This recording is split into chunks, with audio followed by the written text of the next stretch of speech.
Wamucii wa Kinyari nĩeyumĩrĩtie kũregana na ndeto iraheanĩtwo nĩ Martha Mwihaki Ihinga, whereby Martha Mwihaki claimed that around 2014, the year 2014-2015, when Wamucii wa Kinyari was at the peak of her career, she happened to join a certain church, and Martha Mwihaki says that that was the beginning of Wamucii wa Kinyari's problems. Martha ugete ati at one point, the pastor in charge of that church, made a prophecy that appeared to direct Wamucii wa Kinyari to a certain pastor, a pastor in the same church, that Wamucii wa Kinyari was to be with that pastor.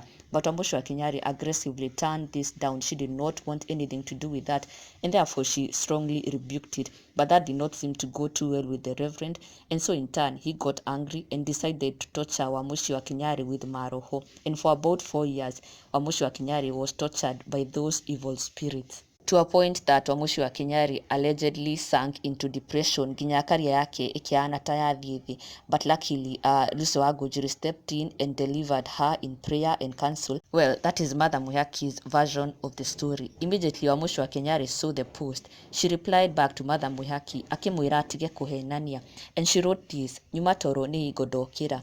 I know you understand kausingizi sahi ni katamu any minute. First and foremost, nawambianga kama ni chai ikikuja tunakunywa wote, but ikuwe ni chai iko na ukweli wa kila mtu. Martha Mwihaki Ihinga, when posting these things, please make sure you have every single truth, but you cannot also be posting lies, trying to correct lies and fraudsters. The beauty about what is out there is something I have shared, and so I will proudly restate. First lie is you are talking about the story of 2014-2015. This is when I joined broadcasting. That was in June 2015. The second lie is that I was mshirika there by then. Sorry, I was not mshirika by then. I was mshirika of PCA Zimmerman Church. Third lie is I was dying out of depression and it was Wangojiri who helped me. Sorry, by the time the story took place, she was not in the picture. Fourth, I thought you can just tell me of how the fanatical following, because all my life as a presenter, I have never associated with the said pastor. Having addressed the lies, I can now tell you the truth. I joined the said church in 2006 when I was at Inoro FM as a marketer, and in a few months, I was given a prophecy about who will marry me, who was mshirika there. In a few days, the guy was to testify in church about how he had gotten a wife, not even a fiancé. This raised my conscience, and I thought something was not right in the manner things were done. And so after church, I asked him why he had to announce to the church, yet we had not known one another, and he had not even informed me that he was to announce in church. He told me he had been told by the senior pastor to do that. I told him I was not okay with that, because even if we were to settle in marriage, he would not be the one telling us what to do.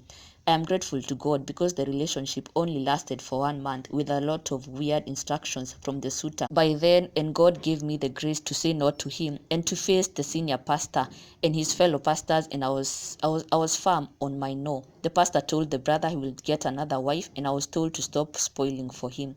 The guy told me I will see for not getting married to him, but with the help of God, I fought through. And I overcame, and that is how I ceased being a member. So now where did the depression come from? By this time I was at Inoro FM as a marketer.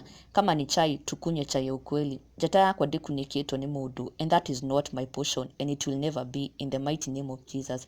Life, and especially spiritual life, is a process. Over to you in the studio for a complete reply. You owe me an apology, or is it us? Because for me, this is a confirmation. This is not a story that you know personally. It is a forwarded story. Whoever forwarded it should apologize to you for making you a liar in so many things as addressed up there. Final one, akorwo ni following ya Facebook iratuma uge I am trying to get back, kindly no. The page is under strict regulations by Facebook, na niyo ya affected reach after it was reported ni bare ya Oiru upon leaving Kameme. My spiritual husband dimo ine matu, mundu wanagio ni mo no atwire. And yes, Wamucii wa Kinyari has set the record straight. She says Martha Mwihaki's story is misleading. It has lies in it. Either Koro she was given the wrong story by someone, or she's just lying.